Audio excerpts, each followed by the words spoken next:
Hi friends, welcome to my channel Hanvika honey. ఈరోజు recipe వచ్చేసి కాకరకాయ ఫ్రై ఎలా చేయాలో చూపిస్తాను. కొంచెం కూడా చేదు లేకుండా చాలా టేస్టీగా చాలా బాగుంటుంది. ముందుగా అయితే 1/2 kg కాకరకాయలు తీసుకొని ఇలా చెక్కు తీసుకొని అన్నీ నీట్గా చేసుకొని పెట్టుకోవాలి. నీట్గా చేసుకున్న తర్వాత అయితే అన్ని కాకరకాయలు ఇలా రౌండ్గా కట్ చేసుకోవాలి. రౌండ్గా కట్ చేసుకున్న తర్వాత అయితే నేను దాంట్లో ఉన్న గింజలు అయితే తీసేసాను. మీరు కావాలంటే గింజలతోటే ఫ్రై చేసుకోండి. ఇలా అన్నీ రౌండ్గా కట్ చేసుకున్న తర్వాత అయితే కొద్దిగా ఉప్పు, ఒక 1/2 టీ స్పూన్ పసుపు అయితే వేసుకోవాలి. పసుపు కూడా వేసుకున్న తర్వాత అంతా బాగా కలిసేలాగా మిక్స్ చేసుకోవాలి. అలా మిక్స్ పెట్టుకోవడం వల్ల దాంట్లో ఉన్నైతే చేదైతే పోతుంది. ఒక 10-15 నిమిషాల పాటు అయితే పక్కన పెట్టిన తర్వాత చూడండి, దాంట్లో నుండి వాటర్ అయితే వస్తుంది. ఆ కాకరకాయలను అయితే బాగా ప్రెస్ చేస్తూ బాగా మిక్స్ చేసుకోవాలి. మిక్స్ చేసుకున్న తర్వాత ఒక 3-4 టైమ్స్ అయితే నీట్గా కడగాలి. దాంట్లో ఉన్న చేదంతా పోతుంది. ఒక 4 టైమ్స్ అయితే మినిమం కడగాలి. మంచిగా నీట్గా కడిగిన తర్వాత ఒక ప్లేట్లో అయితే వేసుకోవాలి. నీట్గా కడిగిన తర్వాత అయితే నేను ఒక ప్లేట్లో వేసుకున్నాను. ఇప్పుడు స్టవ్ ఆన్ చేసి ఒక గిన్నె పెట్టుకొని కొద్దిగా ఆయిల్ పోసుకోవాలి. ఒక 3 టేబుల్ స్పూన్ల ఆయిల్ పోసుకోవాలి. మనం నీట్గా కడిగిన కాకరకాయలు, కట్ చేసిన కాకరకాయలు అయితే ఆయిల్ వేడెక్కాక దాంట్లో వేసుకోవాలి. వేసుకొని మీడియం ఫ్లేమ్లో అయితే బాగా కుక్ చేసుకోవాలి. మధ్య మధ్యలో కలుపుకుంటూ అయితే ఫ్రై చేసుకోవాలి.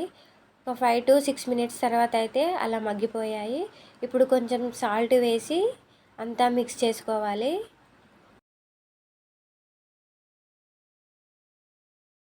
కాకరకాయలు అయితే బాగా ఫ్రై అయిపోయాయి. చూడండి, చూపిస్తున్న విధంగా అయితే మంచిగా ఫ్రై చేసుకోవాలి. ఇలా ఫ్రై అయిన తర్వాత వేరే ప్లేట్లోకి అయితే వేసుకున్నాను. ఇప్పుడు అదే గిన్నెలో అయితే మళ్ళీ కొద్దిగా నూనె పోసుకొని కొంచెం జీలకర్ర వేసుకోవాలి. మీడియం సైజు ఆనియన్స్ అయితే ఒక 2 తీసుకొని నేను సన్నగా కట్ చేసుకున్నాను. ఆ సన్నగా కట్ చేసుకున్న ఆనియన్స్ కూడా ఆయిల్లో వేసి బాగా ఫ్రై చేసుకోవాలి. ఆనియన్స్ మంచిగా మగ్గేంత వరకు అయితే ఫ్రై చేసుకోవాలి. ఆనియన్స్ అయితే చూడండి, ఇప్పుడైతే బాగా మగ్గిపోయాయి. ఇప్పుడు ఒక 1/2 స్పూన్ అయితే అల్లం వెల్లుల్లి పేస్ట్ వేసుకోవాలి.